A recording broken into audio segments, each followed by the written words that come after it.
이게 지금 무슨 말인가 싶으실 겁니다. 지구공급인데 아반떼 가격이다. 물론 차 가격이 이렇다는 건 아니고요. 차를 살 때 들어가는 비용이 그렇다는 겁니다. 실제로 G90급인 수입차 하면 BMW i7 같은 차가 있잖아요. 이 차를 사고 운영할 때 들어가는 비용이 아반떼의 절반이라고 합니다. 자동차세 관련 이야기인데요. 지금은 대부분이 전기차 하면 보조금에만 집중하잖아요. 그런데 진짜 문제가 되고 있는 건 자동차세입니다. BMW i7의 가격은 2억이 넘습니다. 그런데 세금은 아반떼의 절반밖에 안 된다고 합니다. 이게 진짜 맞는 건가요? 아마 우리나라 세금 중에 가장 형평성에 어긋나는 세금이 아닐까요? 이게 지금 계속 유지되면 생각보다 심각한 문제가 발생될 것으로 보입니다. 자동차 회사도 차를 계속 이렇게 팔면 전기차가 진짜 많아졌을 때는 문제가 심각해질 수밖에 없습니다. 이걸 빨리 해결해야 하는 이유가 명확하고 생각보다 심각한 문제임에도 문제화가 제대로 안 되고 있어서 쉽고 빠르게 정리해드리겠습니다. 최근에 전기차가 엄청나게 많이 늘어나고 있습니다. 우리나라만 봐도 체감을 쉽습니다. 2019년까지만 해도 9만 대를 못 넘겼던 전기차 대수가 2020년에 13만 대를 돌파하더니 작년에는 38만 대를 넘어서 2021년 대비 26%에 달하는 증가율을 기록했습니다.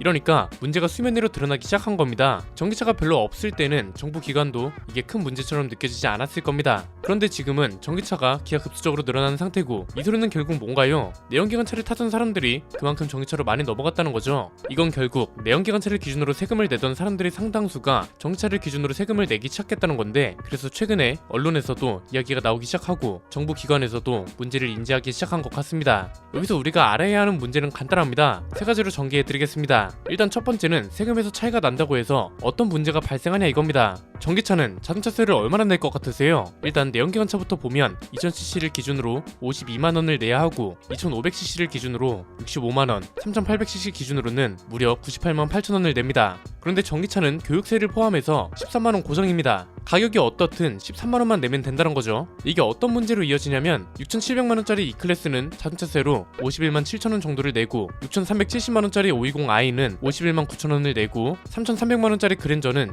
63만 9천원 정도를 냅니다. 그런데 1억 1,600만원짜리 모델 X는 13만원밖에 안 냅니다. 이게 문제라는 겁니다. 원래 세금이라는 건 자산에 따라 다르게 내야 하는 거잖아요. 많이 벌수록 많이 내고 적게 벌수록 적게 내고 기준 이하 수익인 사람은 다른 납세자들로부터 도움을 받습니다. 기초수급자 기준도 그래서 있는 거죠. 자산이나 소득에 비례해서 세금 규모도 달라지는 건데 자동차는 이걸 지금 완전히 피해간다는 겁니다. 왜냐면 자동차세는 보유세에 해당하거든요. 그래서 자동차 가격이 아니라 배기량이랑 차량, 자동차를 얼마나 탔느냐에 따라서 세금이 달라집니다. 구분하는 거라곤 비영업용이냐 영업용이냐 배기량이 몇 cc냐 이런 거에 따라 세금이 달라지는 겁니다. 그래서 다운사이징 추세에 맞춰서 배기량을 크게 낮춘 수입차들이 차 가격 자체는 비싸지만 세금 측면으로는 이득을 보고 있는 거죠. 그런데 전기차는 엔진이 없으니까 배기량이라는 것도 당연히 없잖아요. 그래서 전기차는 그 밖에 승용차로 구분되고 있습니다. 이러니까 2억이 넘는 BMW i7은 자동차세를 13만원만 내고 2천만원대 아반떼는 배기량이 1580cc라는 점 하나 때문에 28만 7560원을 내야 합니다. 경차도 마찬가지입니다. 기아 레인은 자동차세가 10만 3780원입니다. i7이랑 차이가 얼마 없다는 거죠. 두 번째는 그래서 이게 왜 문제가 되고 있냐는 겁니다. 전기차 차주들 입장에선 억울할 수도 있습니다. 야 너네도 억울하면 전기차 타던가 이렇게 나올 수도 있는 거잖아요. 그런데 장기적으로 보면 전기차 차주들한테도 분명 손해입니다. 이게 왜 문제가 되고 있는 거냐면 일단 전기차는 애초에 세금이 많이 투입되고 있다는 게 발단이라고 보시면 됩니다. 실제로 보조금 예산이 매년 늘어서 작년에는 무려 2조원 가까운 세금이 전기차 보조금으로 지출됐습니다. 이건 순수하게 전기차만을 위해서 쓰이는 거잖아요. 전기차 보조금은 전기차 차주랑 내연기관차 차주 구분 없이 모든 국민들이 낸 세금을 가지고 조성되는 세금이거든요. 그런데 이렇게 세금이 많이 투입되는 차를 타면서 자동차세는 내연기관차보다 적게 내니까 형평성이 어긋난다는 거죠. 왜냐면 배기량이 어떻든 도로를 이용하는 건 똑같습니다.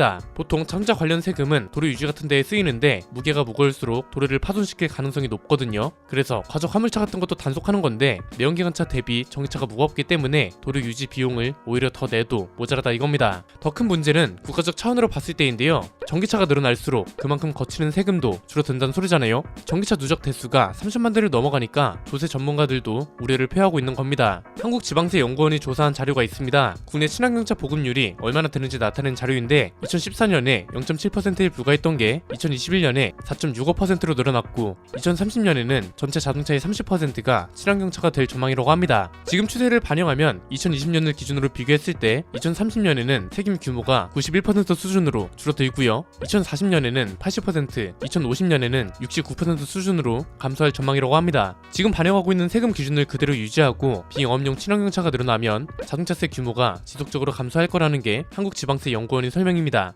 전기차가 자동차세에서만 면제를 받고 있는 게 아닙니다. 교통세, 에너지세, 환경세 이런 것도 모두 안 냅니다. 왜냐면 교통세는 휘발유나 경유같이 태워서 내는 연료에만 붙어있거든요. 원래 교통세가 1년에 15에서 17조 원 정도 거쳤다고 합니다. 이건 어디에 쓰이는 거냐면 도로, 철도, 항만, 공항 이런 걸 새로 만들거나 유지하는 데에 쓰입니다. 단순히 세금 형평성만 따지는 게 아니라 우리 생활에 필요한 교통 설비나 인프라를 자주 만들거나 유지하기가 힘들어진다는 거라서 결국 장기적으로 봤을 때는 전기차 차주들한테도 손해라는 겁니다. 가뜩이나 지금도 이 세금이 잘 쓰이는지 의문이 드는 차주들이 많을 겁니다. 도로에 포트홀이 너무 많고 과적 같은 걸 단속하는 인력을 늘리는 것도 아니고 그렇다고 블랙아이스 위험 지역에 열선을 깔아주는 것도 아닙니다. 이것도 예산만 잘 활용하면 충분히 실현 가능한 것들이죠. 실제로 제주도에선 이미 위험 지역에 열선을 깔아서 블랙아이스뿐만 아니라 폭설이 내렸을 때도 제설 효과가 있잖아요. 지금도 이렇게 의심이 드는 상황에 나중에 세금 규모가 절반으로 줄어들면 이때는 어떻게 감당할 거냐 이겁니다. 세 번째는 그래서 이걸 어떻게 해결하면 되냐는 건데 일단 다른 나라들도 전기차가 많아지면서 세금 기준을 바꾸기 시작했습니다. 일단 일본부터 보면 여기도 지금 친환경차 때문에 세금에 문제가 생기기 시작했습니다. 일본 재무성이 발표한 내용을 보면요 2018년에 거친 자동차 관련 세금만 6조 2천억에 달했다고 합니다. 그런데 정작 도로 정비에 투입된 비용은 거래들인 세금보다 훨씬 많은 7조 8천억엔으로 나타났다고 합니다. 이렇게 된 이유가 도로 정비에 열심히 돈을 썼다는 것도 있겠지만 더 근본적인 원인은 뭔가요? 휘발유세 같은 연료 세수가 매년 줄어들고 있다는 게 크죠. 2007년까지만 해도 연료 관련 세금이 4조 2천억엔이었는데 작년엔 3조 2천억엔을 기록했다고 합니다. 15년 동안 20%가 줄어든 거죠. 그래서 일본 정부는 어떻게 판단하기 시작했냐면 전기차 보급이 늘면 세금이 더 줄어들 거라고 결론을 내렸습니다. 그래서 정부 세제조사 회의에서 주행거리에 따른 과세 같은 걸 구체적으로 논의해야 한다는 의견이 나오기 시작했습니다. 미국은 더 빠릅니다. 오레건주랑 유타주 같은 곳에서 주행거리 1마일당 세금을 과세하는 주행거리세를 시범 운영 중입니다. 이게 사실 이론적으로는 가장 공평한 조치입니다. 그렇잖아요. 이건 자동차랑 관련된 세금의 취지와 명분이 완전히 도로 정비에 있다고 본 거죠. 이런 전제가 깔리면 차를 그만큼 많이 타는 사람들이 내야 하는 세금이 분명 맞는 겁니다. 도로를 많이 이용하는 만큼 도로를 많이 손상시킬 거고 한마디로 자동차세가 아니라 도로 이용세랑 비슷한 거란 거죠. PC방도 그렇죠. 컴퓨터를 쓰는 시간만큼만 돈을 내는데 이거랑 똑같은 맥락이라고 보시면 될 것 같네요. 유럽연합은 아예 전기차 관련 세금 자체를 개편했습니다. 전기차 충전용 전기를 따로 구분해서 여기에 아예 연료 소비세를 부과하기 시작했습니다. 우리나라로 치면 전기차에도 교통세를 부과하기 시작했다는 건데 이미 글로벌 국가들은 변화의 움직임이 확실합니다. 내용만 보면 미국이 가장 공평한데 이렇게 되면 트럭 기사분들은 또 예외 적용을 해야 한다는 논의도 필요합니다. 우리나라는 사실 연료 주행세 같은 건 장기적인 플랜으로 보고 지금 당장은 세금을 100이랑을 기준으로 매기는 것부터 뜯어 고치면 된다고 봅니다. 자동차 가격을 기준으로 하면 굉장히 많은 게 해결됩니다. 일단 세금의 형평성부터 바로잡을 수 있죠. 자동차 가격대로 세금을 매기면 생계수단을 위한 차랑 사치품으로 자동차를 사는 사람을 구분할 수 있으니까 이게 형평성을 잡는 데에는 가장 확실한 방법이라고 봅니다. 자동차 가격을 기본으로 하고 차량까지 생각한다면 보험 가격을 기준으로 하는 것도 나쁘지 않죠. 보험 가액이라는 건 그 차의 현재 가치를 매겨주는 겁니다. 여기에는 주행거리 같은 것들도 평가 기준에 포함되기 때문에 단순히 산지 1년이 된 차, 2년이 된 차 이런 식으로 하는 것보다 더 효과적일 거라고 봅니다. 자동차세가 잡히면 자동차랑 관련된 모든 세금을 아예 싹 다 개편할 수 있지 않을까 하는 기대도 있습니다. 지금 차를 살 때 내는 세금만 12가지에 달합니다. 차를 구입할 때는 개소세랑 교육세 그리고 부가세를 내고요. 등록할 때는 취득세랑 공채 매입비를 냅니다. 차를 보유할 때 내는 건 오늘 살펴본 자동차세랑 지방교육세가 있죠. 차를 유지할 때는 교통에너지 환경세, 개소세, 교육세, 주행세, 부가가치세 이렇게나 많이 냅니다. 세금 규모가 줄어드는 게 걱정이면 세금의 명분이라도 수정해야 하지 않을까요? 당장 개소세만 봐도 어떤가요? 너무 기준이 오래돼서 자동차를 사치품으로 규정한다는 게 기본이잖아요. 그래서 이제는 개소세를 폐지해야 한다는 말도 나오는데 동시에 세금 규모가 줄어들까봐 걱정이라면서요. 그러면 이것도 자동차 가격을 기준으로 나누면 되는 거 아닌가요? 3천만원 이하는 생계수단 범위에 포함될 수 있고 7천만원 이상은 사치품으로 규정하고 트럭 같은 상유차는 예외시키고 이렇게 수정하면 꽤 많은 걸 해결할 수 있을 겁니다. 이건 진짜 반성해야 합니다. 거의 매년 이런 문제가 이슈로 떠오르고 있습니다. 그런데 정작 바뀌려는 움직임은 보이지 않고 그렇다고 세금의 명분을 투명하게 공개하는 것도 아닙니다.